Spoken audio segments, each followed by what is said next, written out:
Bonjour et bienvenue dans les aventures de Betty. On est reparti pour un sujet ultra glamour, paillettes et tout ça, vous commencez à avoir l'habitude avec moi. Parlons des poils, la perte des poils, la repousse des poils, le retour des poils vers le futur, tout ça, tout ça. Donc je vais vous partager mon expérience parce qu'en fait ça me fait du bien de parler à personne comme ça dans la vie. Mais a priori il y a quand même certains sujets que j'aborde qui parlent aussi à certaines d'entre vous. Donc voilà, voici l'histoire des poils.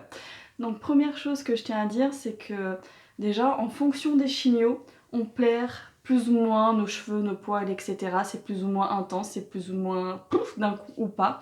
Par exemple avec ma première chimio, hein, donc c'était les cheveux, au bout de 15 jours on n'en parle plus. Par contre, il y a d'autres poils qui se sont accrochés plus longtemps.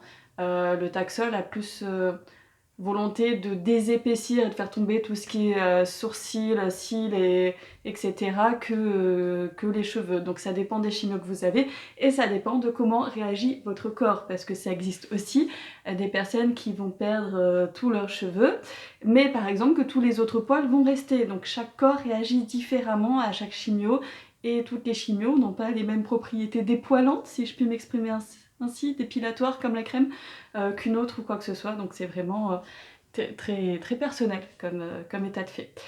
Donc les poils, si on en a et s'ils sont restés malgré tout avec cette évolution, alors qu'on est limite en train de perdre à notre 5e orteil, mais que les poils ils restent là, c'est qu'il y a quand même une utilité. L'utilité première étant d'isolation. Oui, certes, maintenant on porte des vêtements, mais les hommes de Cro-Magnon non. Et il y a d'autres utilités, par exemple dans les narines où ça filtre, où ça protège quand même de pas mal de choses. Hein. Vous avez pu voir dans les vidéos où j'ai une tendance à beaucoup renifler, hein, toutes celles où je me coiffe avec un foulard quand je penche en avant, etc. C'est pas par manque de respect, c'est juste que déjà moi de base je suis plus ou moins en sinusite chronique et que quand j'ai perdu les poils des narines, j'étais en chute du Niagara chronique. Donc voilà. Donc c'est aussi une chose à savoir, tout comme là on arrive au printemps, etc. Je suis plutôt contente que mes cils aient repoussé, parce que vraiment sinon c'est se prendre tout le pollen, c'est pleurer, c'est qu'il n'y a pas de filtre, c'est les yeux qui sont irrités, etc. Donc pour ça je suis quand même contente qu'une partie de mes poils aient repoussé. Voilà, les sourcils qui permettent de définir le regard, etc. Donc des poils peuvent quand même avoir une utilité.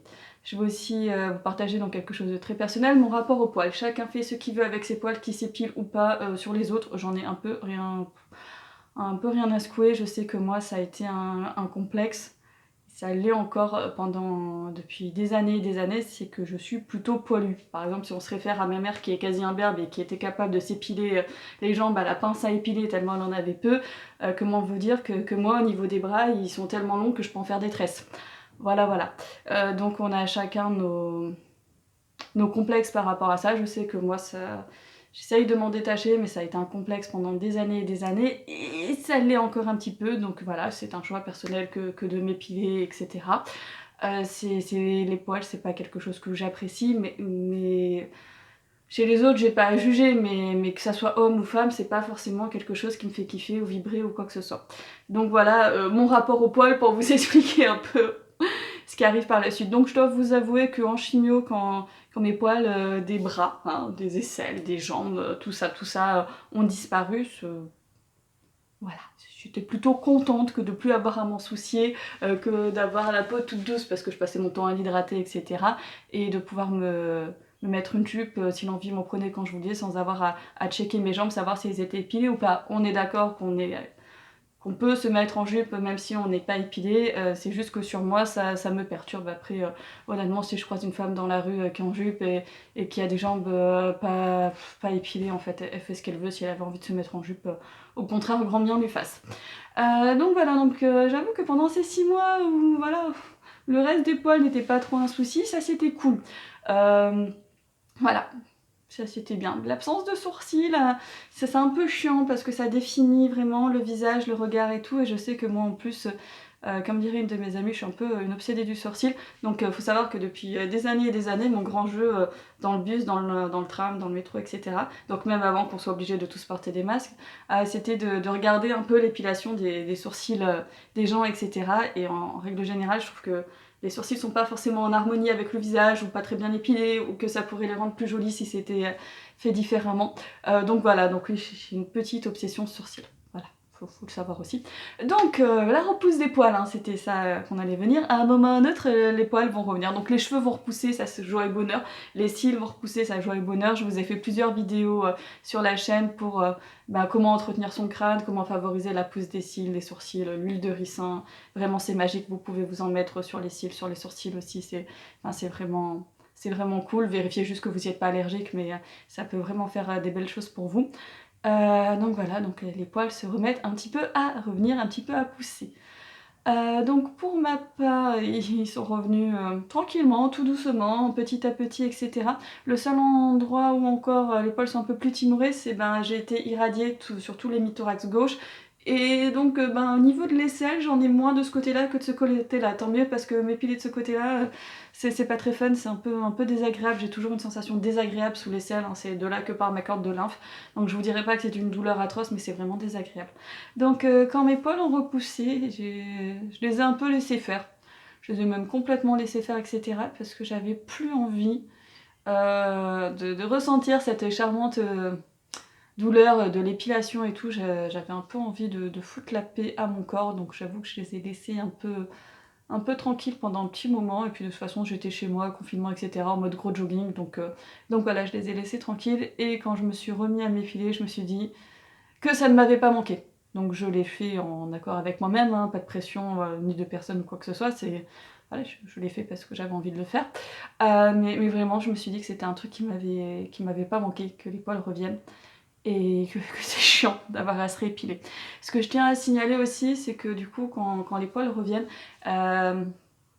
ils font un peu ce qu'ils veulent. C'est-à-dire qu'ils peuvent revenir à des zones que vous n'auriez pas forcément pensé. Donc par exemple moi sur mes bras ils sont revenus pareil de plus belle ou quoi que ce soit. Je sais qu'au départ aussi j'avais comme l'impression d'avoir des rouflaquettes. Non mais je vous ai dit un glamour etc. Donc j'avais certes les pattes des cheveux qui commençaient à revenir, mais j'avais aussi une bonne impression d'avoir des putains de rouflaquettes, hein. Donc voilà, joie et bonheur.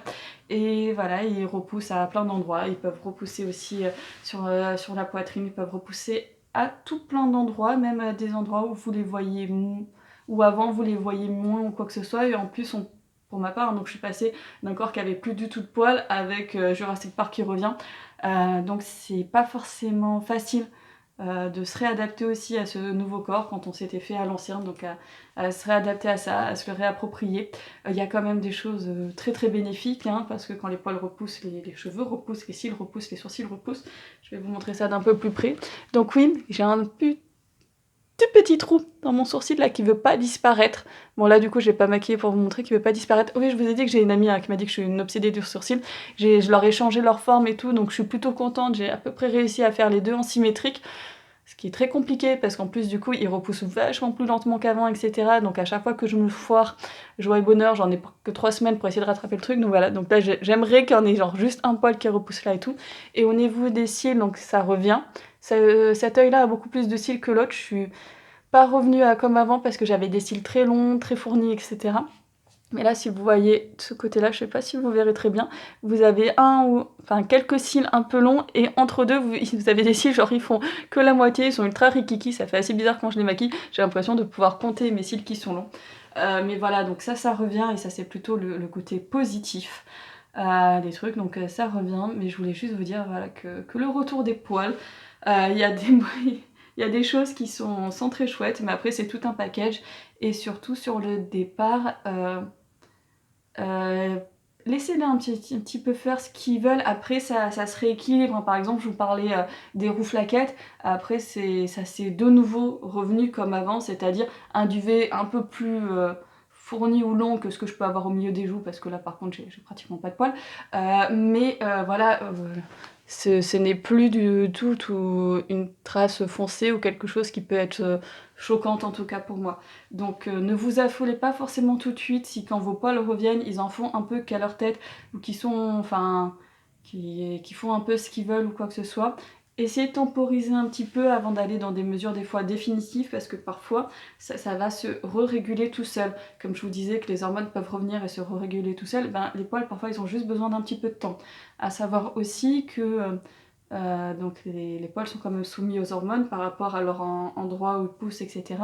Et que si vous êtes sous hormonothérapie, je pense que ça peut changer aussi la disposition de tout ça. Donc Voilà, les poils ils vont revenir, ça va être chouette pour certains endroits, vous les aurez attendus pendant des semaines, voire des mois. Il y a d'autres endroits où vous auriez préféré qu'ils ne repoussent pas, et ben sachez qu'ils vont quand même repousser. Il y a des endroits où vous pensiez plus qu'on pouvait avoir des poils, et ben ça va quand même repousser. Donc laissez-vous le temps de dealer un petit peu avec ça, de respirer 5 minutes, de leur laisser un petit peu de temps pour faire ce qu'ils veulent comme ils veulent. Il y a des endroits où ça va se recalmer tout seul. Voilà, il y a des endroits où si vous avez de nouveau envie de vous épiler, vous raser, etc., bah, il faudra reprendre comme avant, hein, joie et bonheur, repasser du temps à faire ça. Et surtout aussi avant de... Si vous allez voir un dermato, si vous voulez faire de l'épilation définitive ou quoi que ce soit, pensez à demander à votre oncologue, radiothérapeute ou quoi que ce soit, à celui qui vous a irradié, ce qu'il en pense.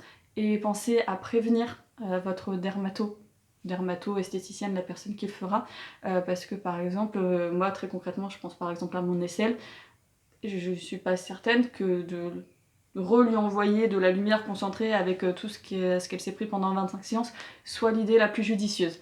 Donc si vous avez envie de passer par des étapes d'épilation définitive, allez-y, mais surtout n'oubliez pas de leur expliquer votre parcours, parce que ça peut peut-être soit changer la nature du traitement qu'ils vont vous faire, soit dire oui pour telle partie mais non pour telle autre partie ou quoi que ce soit.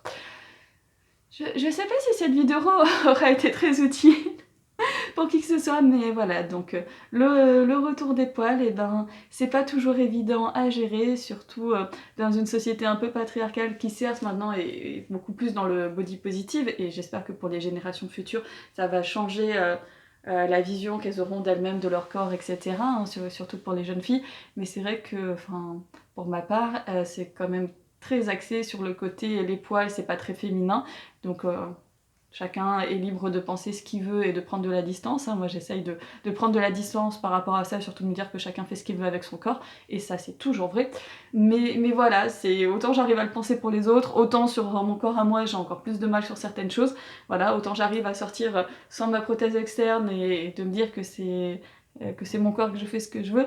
Autant sortir en jupe avec des longs poils aux pattes, je sais pas si j'en serais encore capable. Donc voilà, chacun son chemin et chacun ses choses encore à faire et à s'approprier. Mais voilà, je voulais parler de ce grand moment de quand les poils reviennent et qu'il faut repasser à l'épilation. Et ben je vous assure, ça ne m'avait pas manqué. Ça ne m'avait pas manqué, et surtout voilà, de vous dire que si vous avez des poils qui repoussent à des endroits que vous ne seriez pas attendu, ou avant vous n'étiez pas aussi poilu ou quoi que ce soit, il y a aussi l'effet de passer à plus rien du tout, même plus aucun duvet, à de nouveau avoir des poils, où il faut aussi se réhabituer. La rétine, j'ai tendance à dire, se réhabituer le curseur à se dire oui, bah, j'ai passé 6 mois où en effet j'avais même plus de poils au niveau du bras, du machin, etc. Et ben il repousse, et relaisser le temps au corps et au corps de retourner à une certaine normalité. Et parfois, lui aussi, tout comme pour nos émotions, il y a des vagues, et parfois nous aussi, notre corps, avant de retourner à une certaine normalité, il va faire des choses un petit peu en excès, etc. Et il faut juste essayer d'être bienveillante envers ce corps qui nous habite, ce corps qui nous permet de faire plein de choses extraordinaires, et ce corps qui a aussi tous ces poils qui repoussent, et voilà. Sur ce, je vous souhaite une bonne journée, je vous dis à très vite pour de nouvelles aventures.